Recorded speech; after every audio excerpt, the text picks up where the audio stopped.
Viewers, আশা করি ভালো আছো। প্রতিবারে নিয়ে আপনার সামনে নতুন আরেকটি ভিডিও নিয়ে আজকে হাজির হলাম। আজ আলোচনা করব যে আপনারা যে কলেজ ভর্তি হবেন, ভর্তি কিন্তু আপনাদের 15 তারিখ থেকে 25 তারিখ পর্যন্ত কিন্তু 10 দিন সময় পাবেন। তার মধ্যে সবচেয়ে যে গুরুত্বপূর্ণ যে বিষয়টা সেটা হচ্ছে টাকা। আপনি যদি ভর্তির ফি যদি পেমেন্ট সঠিক নিয়মে না করতে পারেন, তাহলে কিন্তু আপনার ভর্তিটা বাতিল হয়ে যাবে।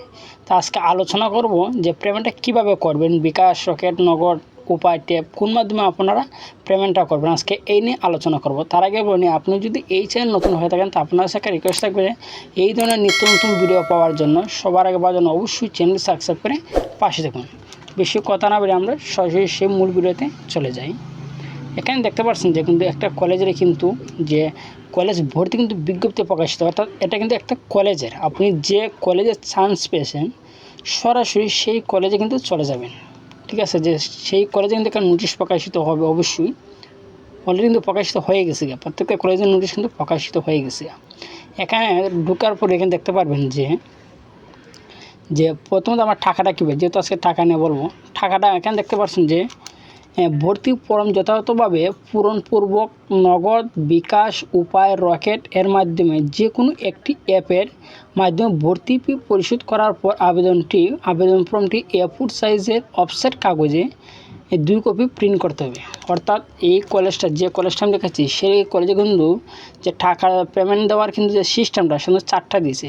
নগদও পেমেন্ট করা যাবে, বিকাশও করা যাবে, রকেটও করা যাবে, 4টা উপায়ও করা যাবে। মানে 4টা তারা সিস্টেম, যে 4টা সিস্টেম মানে ব্যবহার করে কিন্তু আপনারা যে টাকাটা পেমেন্ট করতে পারবেন। এখন কথা আছে যে আপনি যে কলেজে চান্স পেয়েছেন সেই কলেজে দেখবেন আগে তারা কীভাবে টাকাটা নেবে। ঠিক আছে, আমি যদি আরেকটা কলেজের যে নোটিশটা যদি দেখাই, এই কলেজে দেখতে পাচ্ছেন দেখতে ইউনিকভাবে সিস্টেম তারা কীভাবে নেবে দেখতে পাচ্ছেন।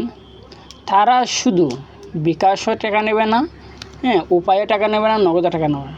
তারা শুধু টাকা নেবে যে ট্যাপ, মোবাইলে যে আমরা যে বিকাশ যেভাবে ইউজ করি বা অ্যাপ আছে ট্যাপ, শুধুমাত্র হচ্ছে ভর্তি ফি ট্যাপ মোবাইল ব্যাঙ্কিংয়ের প্রদান করলে সেক্ষেত্রে অভিভাবকের মোবাইল পেমেন্টে SMS আসবে। অর্থাৎ যে মোবাইলে যে টাকাটা তারা পেমেন্ট করে তারা ভর্তির টাকায় শুধু যে ট্যাপের মাধ্যমে শুধু তারা টাকাটা দিতে পারবে। ঠিক আছে, এটা কিন্তু একটা কলেজের একটা নিজস্বতা, মানে একটা কলেজে কিন্তু একটা সিস্টেম থাকে।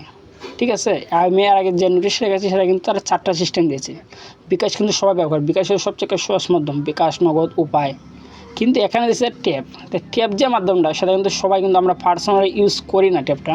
তো যে কোনো একটা কম্পিউটার দোকানে গিয়ে কিন্তু টাকাটা দেওয়া লাগবে। ঠিক আছে, এরপরে দেখতে পাচ্ছেন যে টাকা কিন্তু একক কলেজে কিন্তু টাকার পরিমাণ কিন্তু একটা কলেজে একরকম হবে।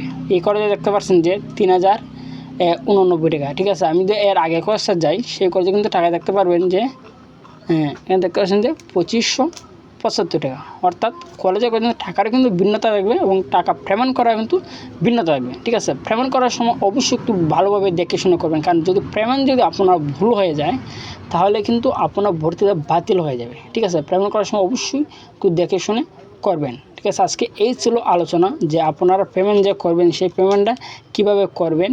তো আসলে যে পেমেন্টের যে বিষয়টা সেটা হচ্ছে কলেজের ভিন্নতা, যে একক কলেজে একরকম। আপনারা সবসময় যে আপনারা যে কলেজে চান্স পেয়েছেন সেই কলেজে কিন্তু যে নোটিশটা প্রকাশিত হবে সেই নোটিশটা ফলো করবেন।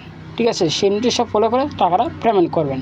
আজকে এই ছিল আলোচনা। যদি ভিডিওটি ভালো লাগে অবশ্যই লাইক দেবেন, তারপর না বুঝেন তো অবশ্যই আমার কমেন্ট বক্সে জানাবেন, আমি উত্তর দেওয়ার চেষ্টা করবো। আর আপনার কাছে একটা রিকোয়েস্ট থাকবে যে এই ধরনের নিত্য নতুন অল এডুকেশনাল আপডেট সবার আগে পাওয়ার জন্য অবশ্যই চ্যানেলটি সাবস্ক্রাইব করে পাশে থাকবেন। ধন্যবাদ, দেখা হবে অন্য কোনো ভিডিওতে।